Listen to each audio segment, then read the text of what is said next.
Hello students, good morning. This is Surendra Singh Gautam and I am your chemistry lecturer. बच्चों, जैसा कि last topic में हमने कवर किया था एडिनर्जिक ड्रग्स को, ठीक है। तो आज का जो हमारा टॉपिक है दैट इज़ कोलिनर्जिक ड्रग्स। अब ये कोलिनर्जिक ड्रग्स क्या होती हैं? आपने पढ़ा adrenergic drugs and adrenergic antagonist के बारे में। अब हम बात करेंगे कोलिनर्जिक ड्रग्स के बारे में, ठीक है। तो कोलिनर्जिक ड्रग्स क्या होती हैं? जैसा कि आप सबको पता है कि हमारी बॉडी में क्या होता है, एक नर्वस सिस्टम होता है, ठीक है। जैसा कि आपने पढ़ा होगा ऑटोनोमिक नर्वस सिस्टम, है ना। तो वहाँ पर क्या होता है, जो ब्रेन होता है हमारा, वो सूचनाएं पहुँचाता है ना, मैसेजेस पहुँचाता है। तो वो किसके थ्रू पहुँचाता है? वो न्यूरॉन्स के द्वारा भेजता है, ठीक है ना। और जो हमारे न्यूरॉन्स होते हैं वो हमारे दो तरीके से हो सकते हैं, सिंपैथेटिक एंड पैरासिम्पैथेटिक होते हैं, ठीक है। तो जो न्यूरॉन्स का जो नाम होता है वो उनके केमिकल मैसेंजर के नाम पर रखा जाता है, जो केमिकल वहाँ से रिलीज़ होता है, ठीक है। जो केमिकल मैसेंजर एड्रेनलिन रिलीज़ करता है उसे एडिनर्जिक सिस्टम कहते हैं, और जो केमिकल मैसेंजर हमारा एसिटाइलकोलिन रिलीज़ करता है उसको हम कोलिनर्जिक सिस्टम कहते हैं, ठीक है ना। देखो, जैसा कि आपने लास्ट लेक्चर में जब पढ़ा था, मैंने आपको एडिनर्जिक ड्रग्स के बारे में बताया था। तो वहाँ पर मैंने आपको एक चीज़ बताई थी कि वहाँ पर जब ड्रग जा कर के रिसेप्टर से बाइंड होती है तो वहाँ पर दो तरीके के रिसेप्टर मैंने आपको बताए थे, एक alpha receptor and beta receptor. But यहाँ पर क्या है, कोलिनर्जिक सिस्टम में क्या है यहाँ पर, ठीक है। कोलिनर्जिक सिस्टम में यहाँ पर जो रिसेप्टर हैं वो चेंज हो जाते हैं। यहाँ पर जो रिसेप्टर होते हैं वो होते हैं एन एंड एम। एन का मतलब क्या है यहाँ पर, निकोटिनिक रिसेप्टर, एंड जो एम होता है उसको बोलते हैं मैस्करिनिक रिसेप्टर, ठीक है। तो जो पहला रिसेप्टर हमारा निकोटिनिक रिसेप्टर कौन सा होता है? जो कि निकोटीन को एक्सेप्ट करता है, ठीक है। निकोटीन, जैसे कि बहुत सी ड्रग्स होती है जो जिनमें निकोटीन होता है, जैसे कि बहुत से लोग सुर्ती खाते हैं, है ना, क्या कहते हैं आपका, तम्बाकुओं का सेवन करते हैं। तो वहाँ पर क्या होता है, वो जब तंबाकू खाते हैं जैसे कि, तो उसमें क्या होता है, नशा होता है ना, जो भी होता होगा। तो क्या होता है उसमें जा कर के कि वो हमारा निकोटिनिक रिसेप्टर से जा कर के बाइंड होता है। जैसे कि बहुत से लोग जो तंबाकू खाते हैं, तो जब वो खाते हैं तो उसका जो इफ़ेक्ट है उस तंबाकू का, वो जा कर के सीधे के सीधे किससे बाइंड होता है, निकोटिनिक रिसेप्टर से जा कर के बाइंड होता है, जिससे कि वो वहाँ पर अपना एक्शन शो करता है और उनको जा कर के बहुत अच्छा फील होता है, ठीक है ना। तो ये चीज़ होती है, ठीक है। तो कोलिनर्जिक सिस्टम में क्या है हमारा पार्टिकुलर, एक कोलिनर्जिक सिस्टम में जैसे कि क्या है कि हमारा जो पार्टिकुलर जो रिसेप्टर हैं वो अलग हैं, ठीक है, जो है एडिनर्जिक से, ठीक है ना। तो यहाँ पर रिसेप्टर्स हमारे जो हैं वो चेंज हो जाते हैं, जैसा कि आप यहाँ पर देख पा रहे हो। यहाँ पर दो इफेक्ट आप देख पा रहे हैं, निकोटिनिक इफेक्ट्स एंड मस्कारेनिक इफेक्ट, ठीक है। तो ये वही चीज़ है जैसे कि मैंने आपको बताया। जो निकोटिनिक इफेक्ट है वो क्या है, these effects are similar to those produced by nicotine on the ganglia and motor end plate. अब देखो, जो गैंग्लिया है, गैंग्लिया क्या है मैं आपको बताऊं। रिसेप्टर पर पहुंचने से पहले ड्रग को, यानी कि जो हमारा ड्रग का इफ़ेक्ट है वो रिसेप्टर पर पहुंचने से जो रिसेप्टर पर पहुंचने से पहले जो हमारी ड्रग है वो एक बीच में एक चौराहा पड़ता है, एक लाइक चौराहा टाइप, जिसको गैंग्लिया बोलते हैं, ठीक है ना।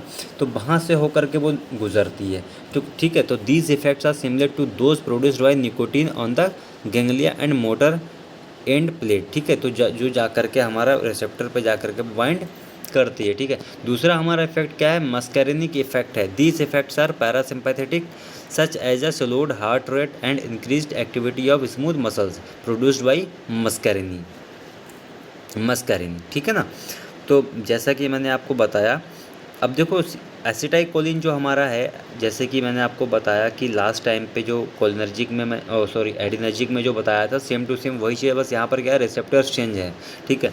जैसे कि हमारा जो कोलिनर्जिक है उसमें क्या होता है, एसिटाइलकोलिन होते हैं। तो एसिटाइलकोलिन जो वहाँ से जब रिलीज़ करते हैं तो सिंपैथिक क्लेफ्ट के नाम से वो बाहर निकलते हैं, जो कि जा करके हमारा nicotinic receptor and muscarinic receptor पे जा करके बाइंड होते हैं और अपना इफेक्ट शो करते हैं, ठीक है। तो जो एसिटाइलकोलिन है वो बनते कैसे हैं, इनका बायोसिंथेसिस क्या है। तो जो हमारी बॉडी में कोलिन होता है, ठीक है, प्लस एसिटाइल कोएंजाइम ए, ये दोनों जब आपस में मिलते हैं तो हमारी बॉडी में एसिटाइलकोलिन को फॉर्म करते हैं, ठीक है। तो जो एसिटाइलकोलिन है वो हमारा बिसाइकल्स के रूप में जो है हमारी बॉडी में स्टोर हो जाता है, और जब ज़रूरत होती है तब वो वहाँ से वो रिलीज़ होता है, ठीक है।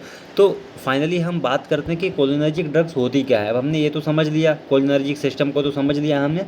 अब कोलिनर्जिक ड्रग्स क्या होती हैं, जैसे कि मैंने आपको बताया, जब कोलिनर्जिक सिस्टम से एसिटाइलकोलिन रिलीज़ होता है, ठीक है, तो वो जा कर के बाइंड अप होता है हमारा रिसेप्टर से, निकोटिनिक एंड मस्कारेनिक। अब आप ही बताओ मुझे, जब हमारी बॉडी से एसिटाइलकोलिन रिलीज़ होगा ही नहीं तो वो जा कर के बाइंड अप करेगा रिसेप्टर से? बिल्कुल नहीं करेगा। तो जब बाइंड अप करेगा ही नहीं तो कोई इफेक्ट शो होगा? बिल्कुल नहीं होगा, ठीक है ना। तो कोलिनर्जिक ड्रग्स क्या करती हैं, एसिटाइलकोलिन को के फॉर्मेशन को बढ़ा देती है। जब एसिटाइलकोलिन हमारी बॉडी में बनना कम हो जाता है तो उस कंडीशन में क्या होता है, जो ड्रग्स होती हैं जो हमारे एन और एम रिसेप्टर से जाकर के बाइंड अप करती हैं वो नहीं कर पाती हैं, जिससे कि हमारी बॉडी में कोई इफेक्ट शो नहीं होता है, ठीक है। तो उस कंडीशन में हम क्या करते हैं, हमारी बॉडी में एसिटाइलकोलिन के फॉर्मेशन को बढ़ाने के लिए, ठीक है, और जो ड्रग है वो डायरेक्टली जाकर के हमारे रिसेप्टर से बाइंड हो, इसके लिए हम क्या करते हैं, कोलिनर्जिक ड्रग्स को देते हैं, जिससे कि क्या होगा, हमारी जो ड्रग है उसका एक्शन शो होगा। एक्शन शो तभी होगा जब वो ड्रग जा कर के वो उस रिसेप्टर से बाइंड करेगी, ठीक है। तो ये कोलिनर्जिक ड्रग्स कहलाती हैं, जो कि जा कर के एसिटाइलकोलिन के फॉर्मेशन को बढ़ा देती हैं या फिर डायरेक्टली उनको वहाँ से रिलीज़ करती हैं, ठीक है, और जा कर के वो रिसेप्टर से बाइंड कराती हैं, तो कोलिनर्जिक ड्रग्स कहलाती हैं। क्लियर। अब देखो कोलिनर्जिक ड्रग्स का क्लासिफिकेशन क्या है, यहाँ पर क्लासिफिकेशन दे रखा है, हालांकि इतना ज़्यादा इंपॉर्टेंट होता नहीं है क्लासिफिकेशन, बस आपको थोड़ा सा नॉलेज होना बहुत ज़रूरी है, एग्ज़ाम्स में बहुत कम पूछा जाता है। तो cholinergic drugs can be classified as follows: direct acting agents, जिनको कोलिनर्जिक एगोनिस्ट बोलते हैं, जो कि choline esters and cholinergic alkaloids दो टाइप में होते हैं, ठीक है। दूसरा क्या है हमारा, इनडायरेक्ट एक्टिंग एजेंट्स, जिसको हम एंटी कोलिनेस्ट्रेज भी कहते हैं, ठीक है, जो कि रिवर्सिबल होते हैं, जिसमें कार्बामेट्स होते हैं। कार्बामेट्स में आपका टर्जरी अमीन्स होते हैं एंड क्वाटर्नरी अमीन्स होते हैं। और हमारा बी क्या है, हमारा एक्रिनिडीन, एक्रीडीन हमारा टेक्रीन है। सेकंड हमारा है इरिवर्सिबल में हमारे दो कंपाउंड है, organophosphorus compounds and carbamates. Clear. तो ये हमारा हो गया क्लासिफिकेशन, ठीक है। इसको आपके पास, सबके पास बुक है, आप वहाँ पे जा कर के सेल्फ स्टडी करें, ठीक है, क्लासिफिकेशन को। नेक्स्ट अब हम बात करें इसके इंडिविजुअल कंपाउंड्स के बारे में, तो यहाँ पर हमारे 5 इंडिविजुअल कंपाउंड्स दे रखे हैं। First one is neostigmine, second one is pyridostigmine and pralidoxime, and next है हमारा पिलोकार्पिन एंड फाइसोस्टिग्मिन, ठीक है। तो आज हम एक इंडिविजुअल कंपाउंड को कवर करेंगे, that is neostigmine. I hope कि आपको कोलिनर्जिक ड्रग को तो समझ में आ ही गया होगा, कोलिनर्जिक ड्रग क्या होती है, ठीक है। तो अब बात करते हैं जो कोलिनर्जिक ड्रग का हमारा पहला कंपाउंड है नियोस्टिग्मिन, ये कैसे काम करता है, क्या होता है, ठीक है। तो neostigmine is a cholinesterase inhibitor use for treating myasthenia gravis. जो मास्थीनिया ग्रेविस होता है हमारा, उसके उपचार के लिए ये ड्रग हमारी यूज़ की जाती है। And for reversing the effects of muscles relaxants, जो मसल रिलैक्सेंस के इफ़ेक्ट को क्या करती है, ये बढ़ा देती है, ठीक है ना, और उसके इफ़ेक्ट को रिवर्स करने के लिए, यानी कि बदलने के लिए इनका उपयोग किया जाता है, ठीक है। For example gallamine and tubocurarine. इसका केमिकल स्ट्रक्चर यहाँ पर आप देख पा रहे हो नियोस्टिग्मिन का, ये बहुत इंपॉर्टेंट है। मॉलिकुलर फार्मूला यहाँ पर C12H19N2O2, ठीक है। IUPAC नेम हो गया इसका। मैं आपको हर लेक्चर में तो नहीं बताऊंगा, मैंने आपको कई बार बता दिया है कि क्या क्या चीज़ें इंपॉर्टेंट होती हैं, वो आप अपने आप से नोट्स बनाइए और उनको पढ़िए, ठीक है। मैं आपको यहाँ पर समझाने के लिए बैठा हूँ, मैं आपको समझा रहा हूँ। अगर कोई चीज़ समझ में नहीं आती है तो आप मुझे डायरेक्टली पूछ सकते हैं। क्लियर। अगर नियोस्टिग्मिन की प्रॉपर्टीज़ के बारे में बात करें तो neostigmine occurs as white coloured crystalline powder with a bitter taste and no odour. तो नियोस्टिग्मिन होता है ये वाइट कलर के रूप में होता है, क्रिस्टलाइन पाउडर के रूप में होता है, और इसका जो टेस्ट होता है वो बिटर होता है, यानी कड़वा होता है, और इसके अंदर कोई भी ऑर्डर प्रेजेंट नहीं होती है। It is readily soluble in water and alcohol and water में रीडली सल्यूबल होता है, एंड इनसल्यूबल इन ईथर में इनसल्यूबल होता है। It may be sterilised by boiling, its solutions are stable and neutral to litmus. Clear.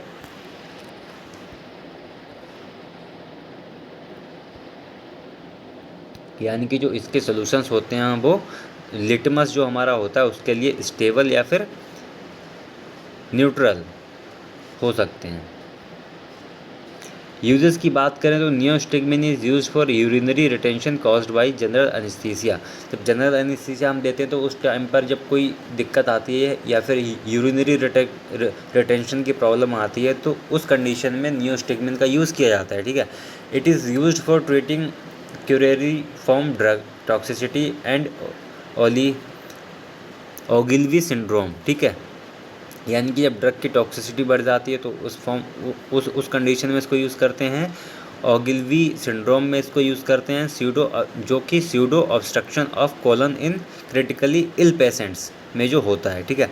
It causes menstrual bleeding in non pregnant females. जो non pregnant females होती हैं उनकी जो मेंस्ट्रुअल ब्लीडिंग होती है, ठीक है ना, तो उसमें इसको यूज़ किया जाता है जब उनको उसमें डिले होता है, ठीक है। जब डिले मेंस्ट्रुअल पीरियड आता है तो उस कंडीशन में हम इसको नियोस्टिग्मिन को यूज़ करते हैं ताकि टाइम से जो नॉन प्रेग्नेंट फीमेल्स हैं उनमें वो मेंस्ट्रुअल साइकिल बनी रहे। स्टेबिलिटी एंड स्टोरेज कंडीशंस की बात करें तो neostigmine should be stored at room temperature, या फिर हम यहाँ पर अपना जो कॉमन हमारा स्टेबिलिटी एंड स्टोरेज का हमने लिखवाया था उसको हम यहाँ पर कर सकते हैं, ठीक है। टाइप्स ऑफ फार्मास्यूटिकल फॉर्मुलेशंस की बात करें तो इंट्रावीनस फॉर्म में आता है ये इसकी फॉर्मुलेशन, इंट्रामस्कुलर फॉर्म में इसकी फॉर्मुलेशन मार्केट में प्रेजेंट है, सब क्यूटेनियस इंजेक्शन के रूप में आता है, लिक्विड के रूप में आता है, सोल्यूशन के रूप में आता है, टैबलेट के फॉर्म में यह मार्केट में आपको मिल जाएगा, ठीक है। किन ब्रांड से मिलेगा, ब्रांड नेम क्या है इसके, बीमीन, मायोस्टिग्मिन एंड ब्लॉक्सीवर्स। बहुत सारी कंपनीज होती हैं जो अपने अलग अलग अपने ब्रांड के नाम से मार्केट में इनको लॉन्च करती हैं, ठीक है। सॉल्ट वही होता है बट क्या होता है खाली ब्रांड चेंज होता है, ठीक है। जैसे कि मार्केट में आपने देखा होगा कोई भी जैसे पीसीएम है तो पीसीएम जो उसका सॉल्ट है वो कई नाम से आती है, ठीक है। डोलो नाम से आती है या फिर बहुत सारी नाम से आती है, ठीक है। कारपोल नाम से आती है, इस तरीके से अलग अलग नामों से आती हैं। तो वो क्या उन कंपनियों ने अपने अलग अलग ब्रांड दे रखे हैं जिससे कि आपको ये ना पता चला कि उसमें सॉल्ट क्या है और उनकी वो जो ड्रग्स हैं वो ज़्यादा मात्रा में बिकें, ठीक है, उसी नाम से, ठीक है। तो लोगों में इसकी नॉलेज नहीं होती तो वो क्या करते हैं, अगर उन्होंने लिख दिया कि भाई डोलो, तो डोलो है क्या, अब किसी को थोड़ी ना पता उसमें पैरासीटामोल है। अगर आपको नॉलेज है तभी तो आपको पता है, नहीं नॉलेज है तो क्या आप तो सिर्फ डोलो मांगोगे ना। अब तो वो इसीलिए वहाँ पर वो ब्रांड नेम को ज़्यादा यूज़ करते हैं जिससे कि आसानी भी हो और क्या कहते हैं उनकी जो मेडिसिन हैं वो ज़्यादा मात्रा में सेल आउट हों, ठीक है। तो ये था हमारा आज का टॉपिक कोलिनर्जिक ड्रग्स के बारे में मैंने आपको बताया आज। आई होप कि आपको समझ में आया होगा कोलिनर्जिक ड्रग्स क्या होती हैं, क्या काम करती हैं। मैंने आपको बताया एसिटाइलकोलिन को बढ़ा देती हैं, ठीक है, के फॉर्मेशन को बढ़ा देती हैं। बाकी thank you so much, take care, bye bye. कल फिर मिलते हैं एक नए टॉपिक के साथ में। तब तक के लिए आप अच्छे से नोट्स बनाइए और सेल्फ स्टडी कीजिए, ठीक है, ताकि आप एग्ज़ाम में बहुत अच्छे से अपनी परफॉर्मेंस दे पाएँ। So signing off, thank you so much, bye.